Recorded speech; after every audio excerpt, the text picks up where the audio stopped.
"She's got the wallet," he barked, eyes glued to the grainy security feed. Like that proved anything. So Jenna, single mom drowning in bills, found some rich guy's lost cash. Big deal. Everyone's looking at her like she's already guilty. 22 minutes. That's all they saw. Time enough to be tempted, right? But I saw something else. Something they missed. That photo tucked inside. The old man and his wife? It changed her face. I know it did. They think she's a thief? They have no idea how her quiet kindness will change everything. Not a clue. Ed of theft and fired on the spot. Her life is shattered. But the story doesn't end there because, just a few hours later, the quiet, unassuming man who lost that wallet comes back to the diner. And he isn't just any customer. He's Arthur Pendleton, the reclusive billionaire who owns the entire restaurant chain. And he wants to know why his wallet was found in the hands of a supposed thief. The smell of stale coffee and sizzling bacon grease was the perfume of Jenna Morales' life. It clung to her clothes, her hair, and her weary spirit. At 6:02 a.m., the lights of the Golden Spoon Diner flickered on, casting a jaundiced glow over the worn red vinyl booths in the checkered linoleum floor. For Jenna, it was another Tuesday, which meant another 14-hour shift on her feet, another day of juggling coffee pots and placating impatient customers, all for a wage that barely kept the lights on in her cramped second-floor apartment. The real weight, however, wasn't the job itself. It was Noah. Her 7-year-old son was the sun in her universe, a bright, curious boy with a laugh that could melt glaciers. But that laugh was too often cut short by a ragged, desperate camp for air. Noah's asthma was severe, a constant lurking monster that prescription medication and regular nebulizer treatments kept at bay. But keeping it at bay was expensive. The co-pays, the emergency inhalers, the specialist visits. They were a financial tidal wave that was slowly pulling Jenna under. An eviction notice was tucked under a magnet on her fridge, a stark white rectangle of shame she tried not to look at. "Morales, you're on opening duty. Table 7's coffee's already cold, and they just sat down. Try to keep up today, will you?" The voice belonged to Dennis Peterson, the diner's manager. He was a man whose ambition had long outstripped his talent, leaving him bitter and obsessed with the small thief he ruled. He lived by the corporate manual, a 3-in-binder he treated like scripture.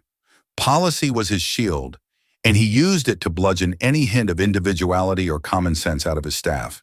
"Yes, Mr. Peterson," Jenner said, her voice a practiced monotone. She grabbed a fresh pot of coffee, her movements efficient and automatic.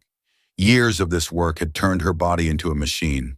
Poor smile. Take the order. Repeat. The morning rush was a blur of faces and orders, scrambled over easy bacon, crisp bacon limp. Jenna moved through it all with a detached grace, her mind 1,000 miles away, calculating. The pharmacy bill is $187. The rent is 2 weeks late. Noah needs new shoes. The numbers swirled in her head, a dizzying ballet of debt and despair. Her only ally in this place was Brenda, a heavy-set woman in her late 50s with a cynical sense of humor and a heart of gold. During a brief lull, Brenda leaned against the counter next to Jenna, refilling salt shakers. "He's on a tear today," Brenda muttered, nodding towards Peterson's office. "Got an email from corporate about optimizing profit margins. For him, that means counting how many napkins we give out." Jenna forced a weak smile. "Tell me something I don't know." "You look tired, honey. Is Noah okay?" "Same as always. Had a rough night." The humidifier helps, but Jenna's voice trailed off. She didn't need to finish. Brenda understood every parent's worst fear is not being able to provide, not being able to protect their child. For Jenna, that fear was a constant physical ache in her chest. It was around 11:30 a.m., just as the lunch crowd began to trickle in, that it happened. A man had been sitting alone in booth 12, a quiet, elderly gentleman in a simple tweed jacket. He hadn't been demanding. He'd ordered a black coffee and a bowl of oatmeal, read a newspaper, and left a generous tip. Jenner had barely registered him beyond his polite smile. As she cleared his table, wiping away the crumbs and collecting the dishes, her hand brushed against something thick and solid, wedged between the seat cushion and the booze wall. She pulled it out. It was a men's wallet. It wasn't flashy, made of dark, well-worn leather, but it felt heavy, substantial. Her heart gave a little flutter. Company policy, as drilled into them by Peterson and Daly, was crystal clear. All lost property, regardless of perceived value, must be surrendered to the on-duty manager immediately for logging and storage in the company safe. No exceptions. Jenner glanced towards the manager's office. Peterson was on the phone gesticulating wildly, his face red. He was probably arguing with a supplier about the price of ketchup packets. Turning it in now meant a lecture. It meant filling out a form in triplicate. It meant listening to Peterson pontificate about chain of custody and employee responsibility. I'll just wait until he's off the phone, she thought. It'll be quicker, less fuss. She slipped the wallet into the deep front pocket of her apron, the heavy leather of foreign object against her thigh. She had every intention of turning it in. In 5 minutes, 10 at the most, she would walk over to his office and place it on his desk. It was the right thing to do. It was the only thing to do. But in that moment, as she turned to greet a new family sliding into a booth, she had no idea that this simple, honest intention was about to cost her everything. The weight of the wallet in her apron pocket was a constant reminder. Through 3 more lunch orders and a half-dozen coffee refills, it felt like a lead weight pulling at the fabric, pulling at her conscience. Every time she brushed against the table, the solid rectangular shape pressed against her leg. Mr. Peterson was still on his phone call, his voice now a low, angry rumble that vibrated through his office door. Finally, a momentary calm descended upon the diner.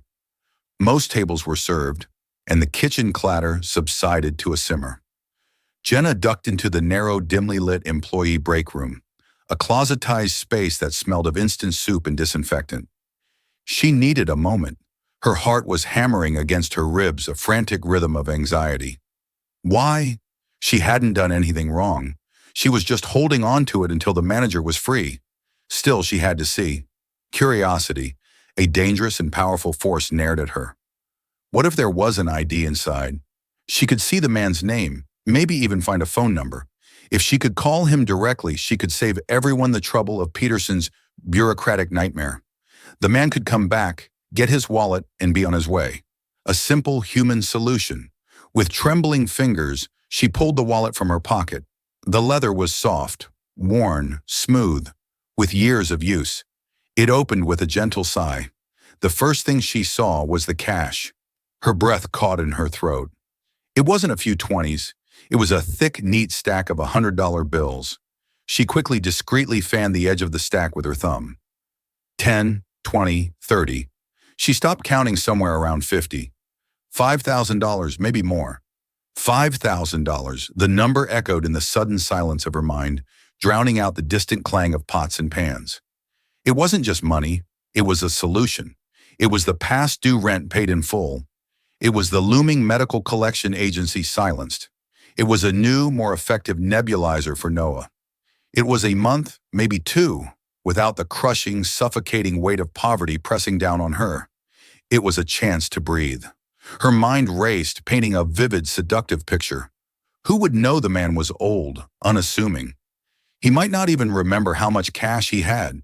He might not even remember this diner. He could be a tourist already on a plane to another state. She could just take it.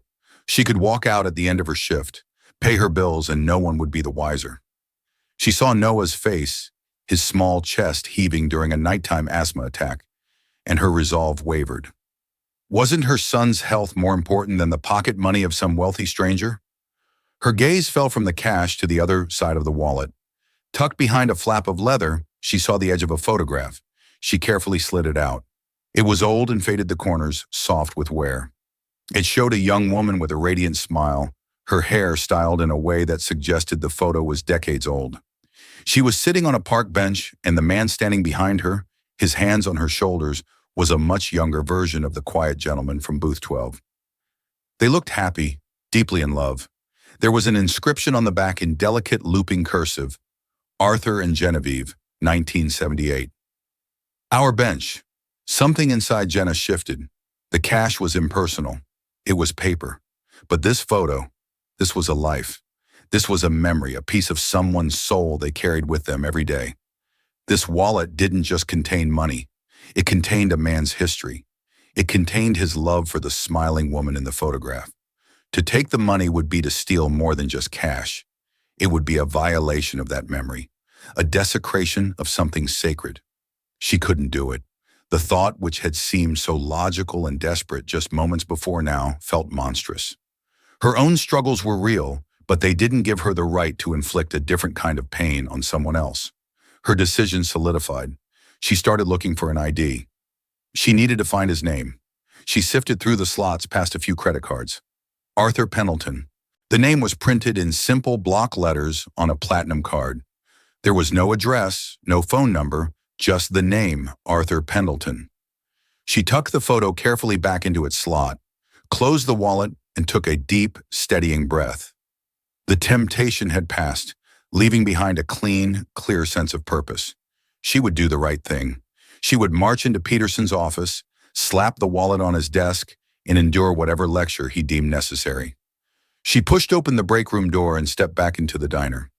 Mr. Peterson was finally off the phone, standing by the register with his arms crossed, scowling at the cash drawer. This was her chance, Mr. Peterson. She began walking towards him, her hand reaching into her apron. But before she could pull the wallet out, before she could explain, he turned to face her, and his eyes were not just angry, they were cold with triumph. Morales. My office now. The short walk to Mr. Peterson's office felt like a mile on broken glass. Every eye in the diner seemed to be on her. Brenda shot her a worried look from behind the coffee machine. The cook peered out from the kitchen window, his spatula frozen midair. Jenna's stomach twisted into a tight, cold knot. This wasn't the look of a manager about to log a lost item. This was the look of a predator who had cornered his prey. The office was as charmless as the man himself. A cheap metal desk was littered with schedules and invoices. The only personal touch was a framed manager of the month certificate from 3 years ago. A small black and white monitor sat on the corner of the desk displaying a grainy four-way split of the diner's security cameras. Peterson didn't invite her to sit. He walked behind his desk and pointed a thick, accusatory finger at the screen. I saw you, Morales. Jenner's brow furrowed. Saw me? What? Sir, don't play dumb with me. It's insulting. He sneered. He tapped the screen, rewinding the footage. He pointed to a timestamp 11:34 a.m. It showed her clearing booth 12, finding the wallet and slipping it into her apron. Then he fast-forwarded. 11:35, 11:40, 11:45. The footage showed her serving other tables, pouring coffee, even smiling at a customer's child, all with the wallet still in her pocket. Finally, it showed her entering the break room. 22 minutes, Peterson said, his voice dripping with venom. For 22 minutes, you had that wallet in your possession, you served 3 tables, you refilled 6 drinks, you made no attempt to surrender the item to management as per Section 4, subsection B of the Employee Code of Conduct. Jenner's head was spinning. Mr. Peterson, I was waiting for you to get off the phone. I was going to give it to you as soon as you were free. I just went into the break room to find an ID. She pulled the wallet from her apron and placed it on the desk between them. See, it's right here. Nothing is missing. I was just trying to find the owner's name. Peterson didn't even glance at the wallet. His eyes were fixed on her alight with a cruel glee. You were trying to find an eye, or were you in there counting the cash, deciding if it was worth losing your job over? The accusation hit her like a physical blow. What? No, I would never. Oh, I think you would. He cut her off. I know your type. Always complaining about hours, always needing an advance.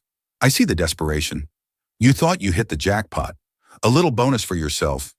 You slip into the break room, the one place without a direct camera angle to see what your prize is.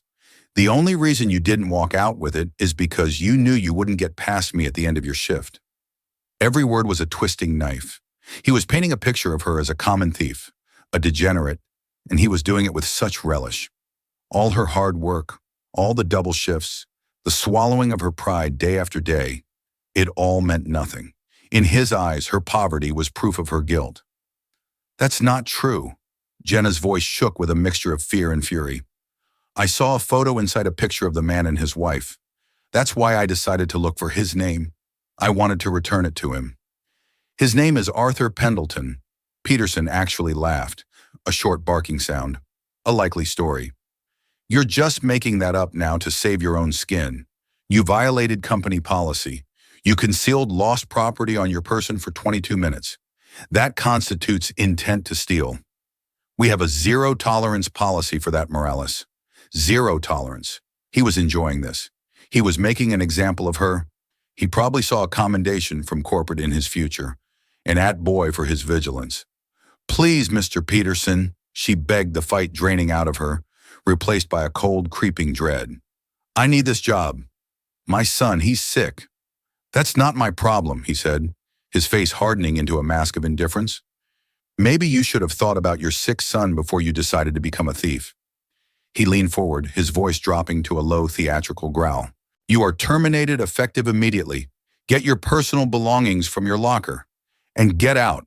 I want you off the premises in 5 minutes. Humiliation washed over Jenna in a hot, sickening wave. He wasn't just firing her, he was branding her. He was doing it in the middle of the lunch rush. She stumbled out of his office, her vision blurred with unshed tears. Peterson followed her. He stood by the main counter, arms crossed, watching her every move to ensure she didn't try to pocket the silverware on her way out. Brenda rushed over her face, a canvas of concern. Jenner, what happened? He fired me.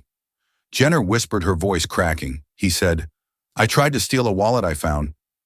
A collective gasp went through the nearby staff. Customers at the counter turned to stare. Peterson's voice boomed across the diner. Let this be a lesson to everyone. Starlight Hospitality Group does not tolerate theft. We have procedures for a reason. This is what happens when you think you are above the rules. Jenna felt 100 pairs of eyes on her, burning into her skin. She was no longer a person. She was a spectacle, a cautionary tale. Cheeks flaming, she grabbed her worn-out purse and threadbare jacket from the locker, not even looking at Brenda, unable to bear the pity in her friend's eyes. She pushed through the diner's glass doors and out into the harsh afternoon light, the little bell above the door chiming her pathetic exit. The sounds of the diner faded behind her, replaced by the roar of traffic and the frantic beating of her own heart. She had walked in that morning worried about bills.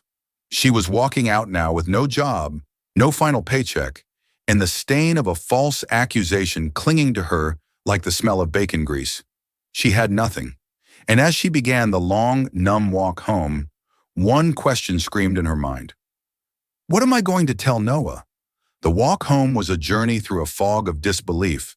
The city bustled around her cars, honking people laughing on their lunch breaks, the scent of street food from a vendor's cart.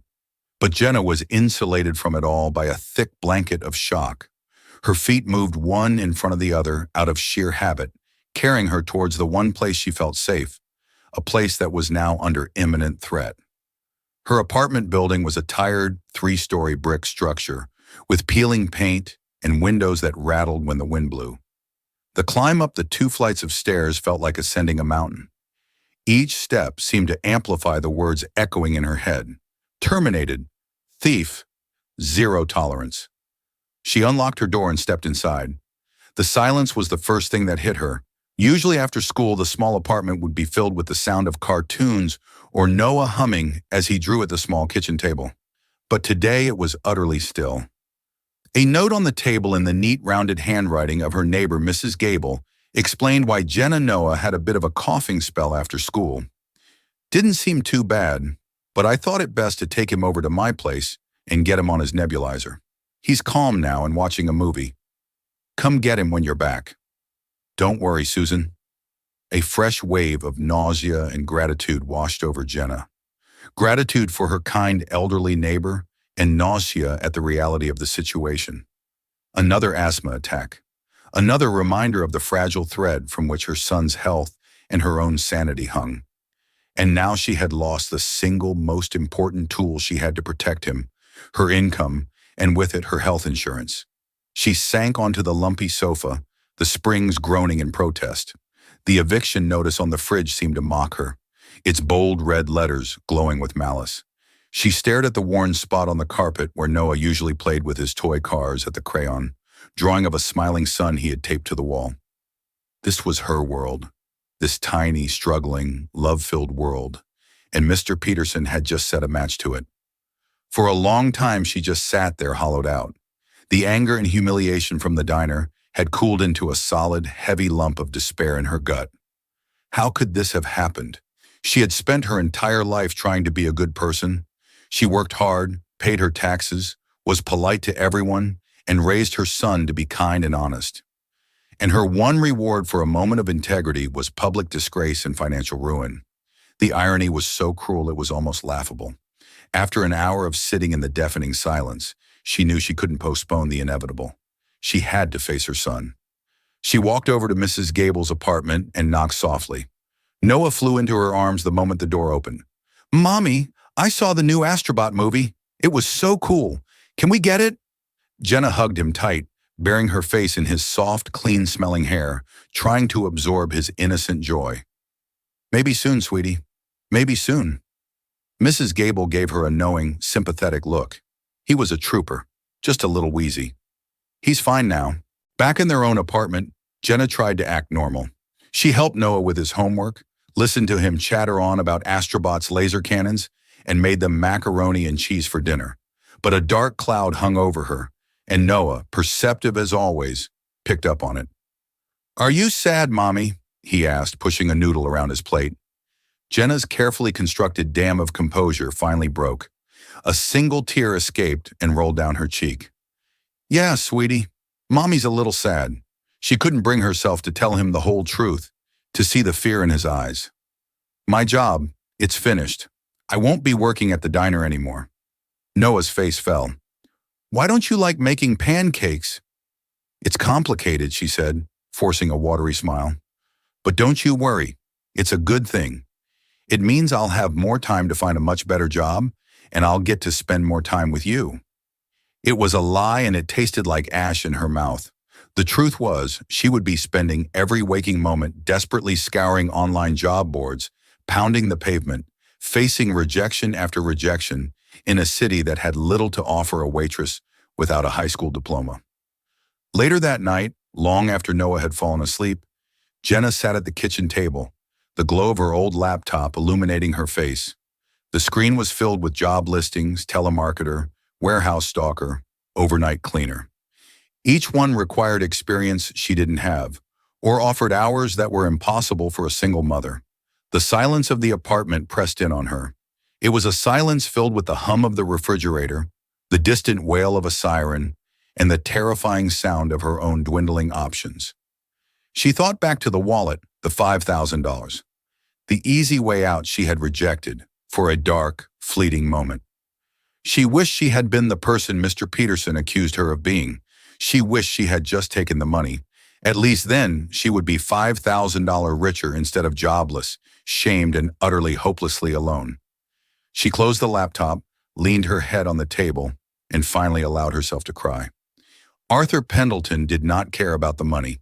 The $5,000 in his wallet was a fraction of what he earned in interest before his first cup of coffee in the morning. What he cared about was the photograph.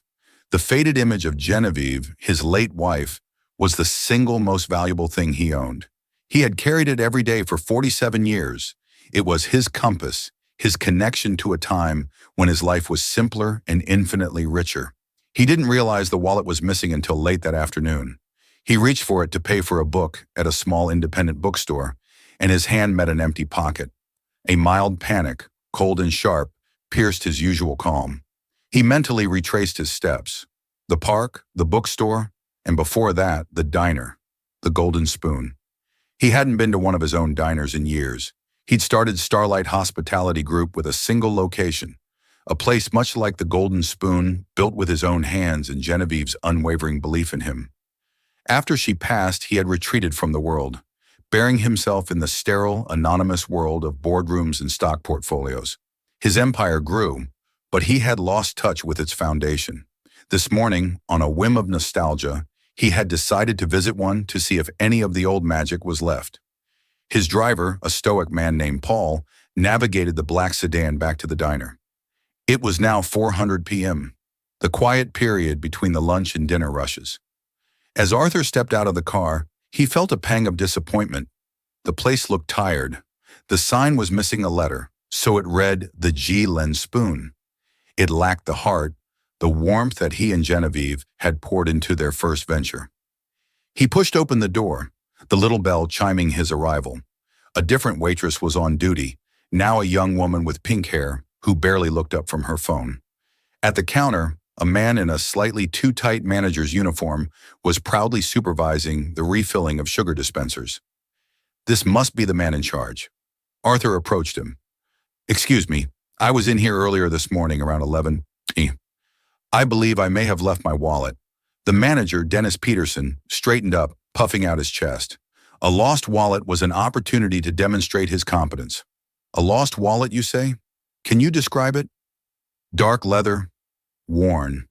It had a significant amount of cash in it," Arthur said, his voice quiet and steady. Peterson's eyes lit up with recognition and something else, a smug sense of self-importance. "Ah, yes. The wallet, dark leather, found in booth 12. We have it." A wave of relief washed over Arthur. "Thank God. I don't care about the cash, but there's a photograph in there." "Rest assured, sir. Your property is completely secure," Peterson said, cutting him off. He was practically pining. "You were very lucky. In fact, you were the victim of an attempted theft. But I handled the situation personally." Arthur's eyebrows drew together. "An attempted theft? What are you talking about?" "One of my waitresses," Peterson said, lowering his voice conspiratorially. "A woman named Jenna Morales. She found your wallet, and instead of turning it in, she concealed it on her person, took it into the break room to rifle through it. No doubt I was monitoring the security cameras and caught her red-handed. I confronted her, retrieved your property, and terminated her on the spot. We run a tight ship here at Starlight Hospitality. Zero tolerance for that kind of behavior." Peterson smiled, expecting praise, perhaps even a reward. But Arthur Pendleton was silent. He was a man who had built a global enterprise on his ability to read people. He could dissect a CEO's lies during a multi-billion-dollar negotiation, and he could spot insincerity from a mile away. And something about this manager's story, his eagerness to paint himself as the hero and the waitress as the villain, felt profoundly wrong. "This waitress, Arthur," said slowly, his eyes narrowing. "You're certain she was trying to steal it?" "Absolutely," Peterson confirmed with a confident nod. "Kept it in her apron for over 20 minutes. A clear violation of policy, a clear sign of intent. It's an open and shut case, but don't you worry, your wallet is safe in the company lockbox." "Let me get it for you." He bustled off towards his office. Arthur stood by the counter, a strange disc settling over him. He looked around the diner at the worn vinyl of booth 12, where he had sat just hours before, lost in memories of Genevieve. He imagined a waitress, this Jenna Morales, finding his life's most precious memento. He thought about the kind of desperation that would lead a person to steal, but he also thought about the kind of pride that would lead a manager to ruin someone's life just to score points with corporate. Peterson returned, holding the wallet out like a trophy. "Here you are, sir. Good as new." Arthur took the wallet. He opened it immediately. The cash was there, a thick, untouched brick. But he ignored it. His fingers went straight to the familiar flap of leather. He pulled out the photo of Genevieve. It was there, safe. He stared at her smiling face, and for a moment the world fell away. Then he looked up at Dennis Peterson, whose own smile was beginning to look strained under Arthur's intense, silent scrutiny. "I'd like to see the security footage," Arthur said, his voice soft, but laced with an authority that Peterson had never before encountered. Peterson blinked. "The footage? But why?" "As I said, I handled it. The perpetrator has been dealt with." "I'm sure you did," Arthur replied, his eyes cold as steel. "Show me the footage." Now a nervous sweat began to bead on Dennis Peterson's upper lip. This wasn't how he had envisioned this encounter. He had expected a grateful handshake, maybe a hefty tip from the wallet's owner as a thank you. He had not expected this quiet, intense old man to demand evidence. "Sir, I can assure you it's not necessary," Peterson stammered, wringing his hands. "It's just standard procedure and the employee in question. I am not interested in your assurances." Arthur cut in his voice, dangerously calm. "I am interested in the truth. I want to see exactly what happened. My wallet, your employee, your office, the monitor. Let's go." There was no arguing with the tone in the man's voice. It was not a request. It was a command. Defeated, Peterson led the way to his cramped office. He felt a growing sense of unease. Who was this man to be so insistent, so authoritative? Inside the office, Peterson fumbled with the mouse, his hands shaking slightly as he pulled up the security archives. "Here it is," he said, pointing to the screen. "You'll see. It's exactly as I described." The footage began to play. Arthur Pendleton stood behind him, his presence filling the small room, his eyes locked on the grainy black and white images. They watched in silence as the on-screen version of Jenna Morales cleared booth 12. They saw her discover the wallet, the slight hesitation, and then the moment she slipped it into her apron. "See," Peterson said a little too quickly. "Concealment right there." Arthur said nothing, his gaze unwavering. They watched the next 22 minutes unfold. They saw Jenna serve 3 different tables. At one, she knelt down to speak to a small child who had dropped a crayon, smiling as she handed it back. At another, she patiently explained the daily specials to an elderly couple. She moved with an economy of motion that spoke of exhaustion, but her interactions were gentle, professional. She did not look like a thief casing the joint. She looked like a tired woman doing her job. Then they watched her slip into the break room, disappearing from the camera's view for a minute and a half.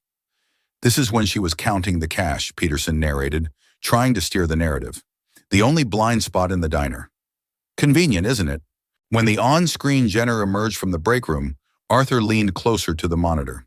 He saw it clearly, the set of her jaw, the determined look in her eyes. It was not the expression of someone who had just decided to commit a crime. It was the expression of someone who had made a difficult decision and found peace with it. She walked directly towards the manager's office. The footage showed her opening her mouth to speak, and then it showed Peterson, his face a mask of rage, jabbing his finger towards his office, cutting her off before she could say a word. Finally, they watched the pathetic, humiliating scene of her dismissal. Peterson, standing self-righteously in the middle of the diner, shouting about zero tolerance, while Jenna, her face a blur of shame, scurried out the door. The footage ended. The office was tense save for the low hum of the computer. "It is not as you described," Arthur said, his voice barely a whisper. Yet it carried the force of a thunderclap in the small room. "Sir, with all due respect, the facts are clear," Peterson began, but his voice faltered under Arthur's gaze. "The facts are that your employee found a lost item," Arthur said, turning to face him fully. "The facts are that you were unavailable, engaged in a lengthy phone call. The facts are that she took less than 2 minutes in private, not to count the money, I suspect, but to examine its contents for identification without an audience. I know this because the first thing a thief would take from that wallet is the photograph of my late wife to make it untraceable. But the photo was the first thing I checked, and it was perfectly in place. The facts are that she then attempted to approach you, and you, in your disgusting display of managerial power, did not give her the chance to speak before you accused, convicted, and sentenced her in front of your entire staff and customer base." Peterson's face had gone pale. "I was just following policy." "You were not following policy." Arthur's voice was now a low, menacing growl. "You were indulging your own ego. You saw an opportunity to look like a hero, and you didn't care who you had to crush to do it. You saw a struggling woman, and instead of giving her the benefit of the doubt, you saw her as a convenient villain for your little story. You didn't protect my property. You assaulted the character of an honest person." Peterson began to stammer a string of incoherent excuses about profit margins and corporate directives. Arthur held up a hand, silencing him. "I started this company, Mr. Peterson, with my wife. We had one diner. We knew every employee by name. We believed that the foundation of hospitality wasn't profit margins. It was human decency, a principle you seem to have forgotten." The color drained completely from Peterson's face. He looked as if he had seen a ghost. You started your... "My name is Arthur Pendleton," he said quietly, "and as of this moment, you no longer work for Starlight Hospitality Group. Your termination is effective immediately. Get your personal belongings and get out of my building." He used Peter Sonen's own words against him, twisting the knife of humiliation that the manager had so callously wielded against Jenner just a few hours earlier. Peterson stood frozen, his mouth agape, the world he had so carefully constructed crumbling around him. Arthur turned his back on the disgraced manager. He picked up the phone on the desk and buzzed the front counter. The pink-haired waitress answered. "This is Arthur Pendleton," he said. "I need you to access the employee files. I need the home address for Jenna Morales." Jenna Morales was sitting at her small, wobbly kitchen table, engaged in the quiet ritual of despair. She was sorting bills into two piles, hopelessly late and imminently catastrophic. The eviction notice sat in the center, a paper tombstone for the life she had tried to build. Each rustle of paper was an echo of her failure. The apartment was silent, except for the hum of the old refrigerator and the soft, rhythmic breathing of Noah sleeping in the next room. It was that sound, the sound of her son's peaceful breath, that kept the last embers of her hope from being extinguished completely. Then came the knock. It wasn't the timid, papery tap of her elderly neighbor, Mrs. Gable. It wasn't the aggressive, impatient banging of the landlord. This was a firm, measured three-part knock. Thump, thump, thump. A sound with weight and purpose. It was the sound of authority, and it sent a jolt of pure, ice-cold terror through her veins. Her first thought was the sheriff. They were here to serve the final eviction papers to put her and Noah out on the street. Her mind, already a maelstrom of anxiety, spun into a nightmarish fantasy. She saw them taping the notice to her door, saw the pity and judgment in her neighbor's eyes. What would she do? Where would they go? Would they end up in a shelter? Would someone from social services decide she was an unfit mother and try to take Noah?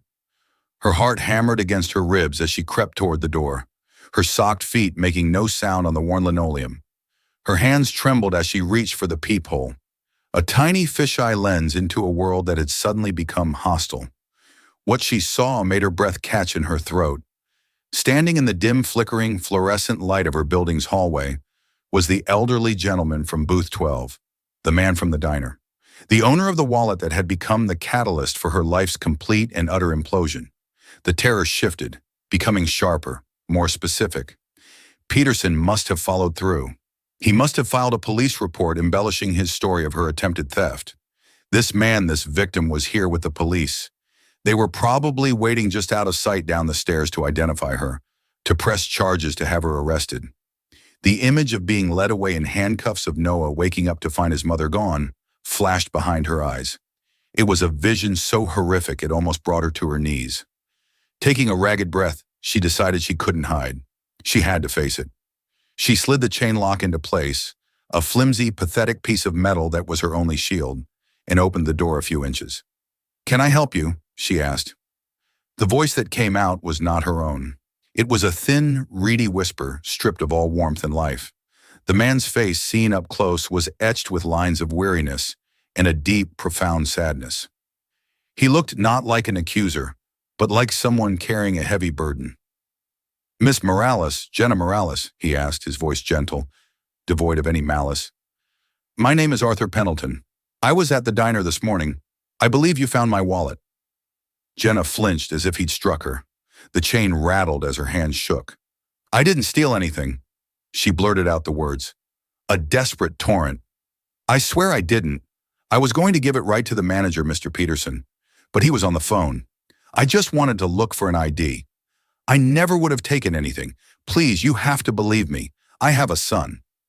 Arthur Pendleton held up a hand, not to silence her, but as a placating, peaceful gesture. "I know," he said, and the simple words were so full of sincerity they momentarily stunned her. "I know you didn't, Jenna. I saw the truth with my own eyes. May I please come in for a moment? I promise you, I am not here to cause you any more trouble. I am here to try and undo some of the trouble that has been done to you." She stared into his eyes, searching for any hint of a lie, any trap. She found none. There was only a quiet, resolute honesty. Against every instinct, screaming at her to slam the door and hide, she slowly, hesitantly slid the chain free. She opened the door and stepped back, allowing him to enter her small, threadbare world. He stepped inside his presence, seeming to take up all the air in the room. He was dressed in a simple but clearly expensive wool coat, and his shoes were polished to a soft gleam. They stood in stark contrast to the cracked linoleum and the faded thrift store armchair.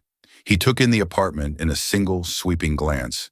The crayon drawing of a smiling sun taped to the wall. The single pair of Noah's small, worn-out sneakers by the door. The stack of bills on the table. His gaze wasn't one of judgment or pity. It was one of quiet, heartbreaking comprehension. "I have just come from the diner." He began, turning to face her fully. "I asked to see the security footage from this morning. I watched the entire incident unfold." He paused and described what he saw. "I saw you find the wallet. I saw you look towards the manager's office and see him occupied. And then I watched you serve 3 more tables. I saw you kneel down to help a little girl who had dropped her crayon. I saw you patiently assist an elderly man who couldn't read the menu. And then I saw you walk into the break room." Jenner's stomach clenched, but he continued. "Mr. Peterson claimed you were in there counting my money, but I saw the look on your face when you came out. It wasn't the look of a thief. It was the look of someone who had made a decision. A hard one, I imagine. Then I saw you walk directly to him to do the right thing, and he never even gave you the chance to speak." He took a step closer, his eyes locking with hers. "What Mr. Peterson did to you, the accusations, the public humiliation was a monstrous injustice. It was cruel, it was unwarranted, and it was a complete failure of everything my company is supposed to stand for. And for that, from the bottom of my heart, I am sorry." Jenna stared at him, bewildered. "Your company?" A flicker of pained irony crossed Arthur's face. "Starlight Hospitality Group. I started it a lifetime ago, which means that Mr. Peterson was my employee acting in my name. The responsibility is ultimately mine." The revelation landed with the force of a physical blow. Jenna stumbled backward and sank onto the arm of her lumpy sofa. The quiet man from the booth, the owner. The entire time she had been serving coffee to the man who owned the building, who owned her job, who owned her entire miserable fate. The world tilted on its axis. "Mr. Peterson has been relieved of his duties," Arthur stated flatly. "But firing him doesn't fix this. It doesn't undo the damage. It doesn't pay your rent." He nodded towards the pile of envelopes on the table. "And it doesn't help your son. You mentioned he was sick." Tears, hot and sudden, welled in Jenna's eyes. She could only nod, the word "ama" caught in the tight knot of her throat. "Jenna," he said, his voice softening, becoming almost paternal. "In this world, integrity is the rarest and most precious commodity. It's worth more than any stock, more than any building. Today you were faced with a temptation that could have solved your problems in an instant. A temptation I am sure felt overwhelming, and you chose to do the right thing. You chose to protect a memory for a complete stranger." He reached into his coat pocket and pulled out a long, crisp business envelope. "This is not charity," he said, holding it out to her. "This is restitution. This is a bonus for integrity under extreme duress. And it is an offer." Her hand trembled so violently she could barely take the envelope from him. She fumbled with the flap, her fingers feeling clumsy and numb. Inside were 2 documents. The first was a cashier's check made out to Jenna Morales. When she saw the amount, her vision swam. $50,000. It was an impossible number, a figure from another universe. She had to read it 3 times to be sure her eyes weren't deceiving her. "That," Arthur said gently, "is to settle your accounts, your rent, your medical debts, all of it. It is to provide a cushion so that you never again have to feel the kind of desperation that forces you to even consider a choice like the one you face today. It is also compensation for the slander against your character and the profound emotional distress you were forced to endure." The second document was a letter on heavy cream-colored paper, bearing the Starlight Hospitality Group letterhead. It was a formal job offer. Her eyes scanned the page past the legalese to the title Regional Manager Quality and Training. The proposed salary was a number she had never dreamed she would earn in a year, let alone with full medical, dental, and vision benefits for her and her family, effective immediately. "I have a problem, Jenna," Arthur said, drawing her stunned gaze up from the paper. "My company has grown too big. I've become disconnected from the heart of it. It's filled with men like Dennis Peterson. Men who see policies, not people, who see numbers, not names. I need to fix that. To do that, I need someone to be my eyes and ears, someone to travel to the diners to work with the staff to ensure the core value of this company. Human decency is not just a slogan on a poster. I need someone who understands, someone who has been on the other side of that counter, someone with unimpeachable character. He took his worn leather wallet from his pocket, and from it he carefully removed the faded photograph of his wife. He held it with a tenderness that was heartbreaking to witness. "This is Genevieve," he said softly. "My late wife. We started the first diner together. She always used to say, 'You can judge a person's soul by what they do when they think no one else is looking.' Today, Jenna, I saw your soul, and it reminded me of hers. Honest, strong, kind." He looked from the photo to her, a deep, pleading sincerity in his eyes. "Please," he said, "come work for me. Help me make this company a place that Genevieve would be proud of again." Jenna looked from the check that represented freedom to the letter that represented a future to the kind, sated billionaire who was offering her a lifeline. The crushing weight that had been pressing down on her chest for months, for years, finally began to lift. The tears that had been falling in silent despair now flowed freely. But they were tears of shock, of release, of a gratitude so immense it felt like it could split her heart open. The future, which just an hour ago had been a terrifying dark void, was now a wide-open vista of possibility. Noah would have the best doctors. They would have a safe place to live. She would have a purpose. She had been seen in her moment of deepest humiliation. Her true character had been witnessed, and it had saved her. A sob escaped her, followed by a watery, incredulous laugh. She looked at Arthur Pendleton, the ghost of Booth 12, her executioner and now her savior, and for the first time in what felt like a lifetime, she gave a real radiant smile. "Yes," she whispered, her voice choked with emotion. "Yes, I accept." Jenna Morales' story is a powerful reminder that the choices we make when no one is watching are what truly define our character. In a moment of intense desperation, faced with a life-changing sum of money, she chose honesty. She chose to honor the memory of a stranger over her own immediate needs. And while she was punished for it by a system that valued rigid rules over human decency, her integrity ultimately shone through, attracting a reward far greater than she could have ever imagined. This isn't just a story about a waitress and a billionaire. It's about the ripple effect of a single honorable act. It teaches us that true wealth isn't measured in dollars, but in character, and that sometimes the greatest acts of kindness come from the most unexpected places. If this story of justice and integrity moved you, please give this video a thumbs up to help it reach more people. Share it with a friend who needs a reminder that doing the right thing, even when it's hard, always matters. And don't forget to subscribe to our channel for more real-life stories that will restore your faith in humanity. Thank you for listening.